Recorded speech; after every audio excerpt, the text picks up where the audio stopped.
ಚರಂಡಿ ಕಾಮಗಾರಿಗಾಗಿ ಬೇಡಿಕೆ ಇಟ್ಟಿದ್ದ ಎಇ ಅರುಣ್ 35,000 ಲಂಚ ಪಡೆಯುವಾಗ ಲೋಕಾಯುಕ್ತಕ್ಕೆ ಸಿಕ್ಕಿಬಿದ್ದ ಎಂಜಿನಿಯರ್.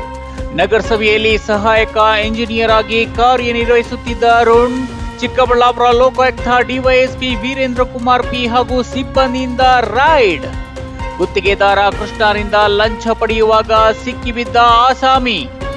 ಚಿಕ್ಕಬಳ್ಳಾಪುರ ನಗರಸಭೆಯಲ್ಲಿ ಭಾರಿ ಗಾತ್ರದ ಲಂಚೋತ್ತರ ನಡೆಯುತ್ತಿದೆ. ಚರಂಡಿ ಕಾಮಗಾರಿ, ರಸ್ತೆ ರಿಪೇರಿ, ಖಾತೆ ಬದಲಾವಣೆ ಹೀಗೆ ಯಾವುದೇ ಕೆಲಸಕ್ಕೆ ಹೋದ್ರೂ ಹಣ ಕೊಡದೆ ಕೆಲಸವೇ ಆಗುವುದಿಲ್ಲ ಎಂದು ನಾಗರಿಕರು ಗುಸುಗುಡುತ್ತಿದ್ರು.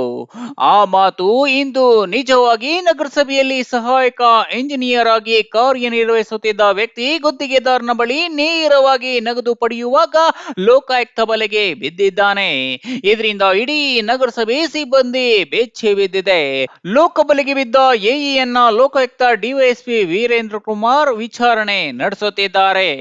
ಚಿಕ್ಕಬಳ್ಳಾಪುರ ನಗರಸಭೆ ಕರ್ಮಕಾಂಡ ಇಂದು ಹೊರಗೆ ಬಿದ್ದಿದೆ.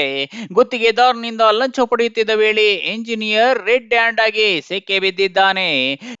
ಸಿಕ್ಕಿ ಹಾಕಿಕೊಂಡ ಎಂಜಿನಿಯರ್ ಅನ್ನ ಬಲೆಗೆ ಬೀಳಿಸಲು ಲೋಕಾಯುಕ್ತರು ಬೆಳಗ್ಗೆಯಿಂದ ತಿಂಡಿಯೋ ತಿನ್ನದೆ ನಗರಸಭೆ ಆವರಣದಲ್ಲೇ ಕುಳಿತು ಸಂಜೆ ವೇಳೆಗೆ ಲಂಚ ಬಾಕನನ್ನ ಕೊನೆಗೂ ಬಲೆಗೆ ಬೀಳಿಸಿದ್ದಾರೆ.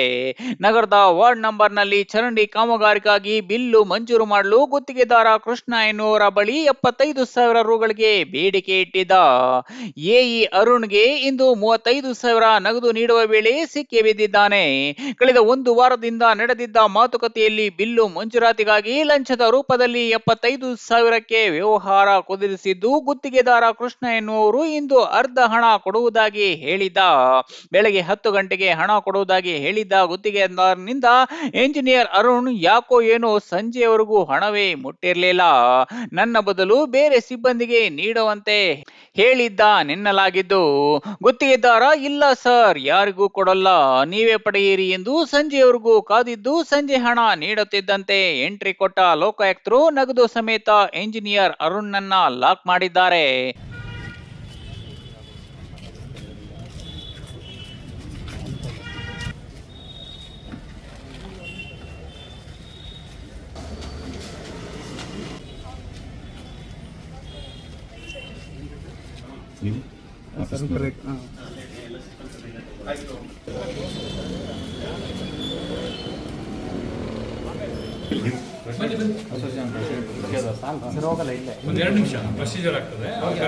ಇನ್ನು ವಿಷಯ ಗೊತ್ತಾಗುತ್ತಿದ್ದಂತೆ ಇಡೀ ನಗರಸಭೆ ಸಿಬ್ಬಂದಿ ಬೆಚ್ಚಿ ಬಿದ್ದಿದ್ದಾರೆ.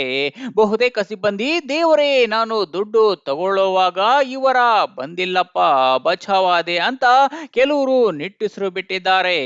ಮಾಹಿತಿ ತಿಳಿಯುತ್ತಿದ್ದಂತೆ ನಗರಸಭಾ ಸದಸ್ಯರು, ಕೆಲ ಮುಖಂಡರು ನಗರಸಭೆ ಆವರಣಕ್ಕೆ ಜಮಾಯಿಸಿ ಸಾರ್ವಜನಿಕರ ಎದುರು ವಿಚಾರಣೆ ನಡೆಸುತ್ತಿದ್ದನ್ನೇ ನೋಡುತ್ತಿದ್ರು.